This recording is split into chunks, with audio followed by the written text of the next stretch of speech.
Good afternoon. I wanted to address a question that comes up many times, which is a great question. How quickly do you have to file a claim when you get injured on the job to have a valid claim?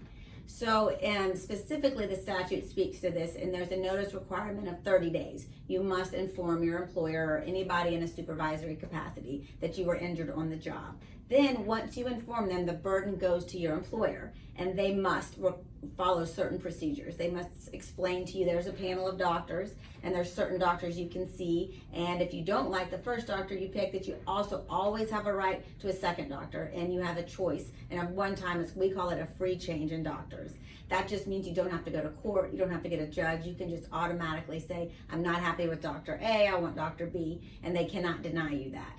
So the 30 days starts from the date of injury, and then the burden goes to your employer after that to put everything in place. And you have to fill out, ideally, some employers don't, but you're supposed to fill out an accident report with your employer within this 30 days requirement. Something that's come up also on my cases is, let's say you have an injury and it occurs over time, you kind of work through it, you don't go to the doctor within 30 days, and then maybe 6 months later you go to the doctor and the doctor said, oh, well, when you were lifting that bag of 200-pound concrete, that's when it happened, and you just waited 6 months. Now you have a disc injury and now you need a surgery, and it really relates to 6 months ago.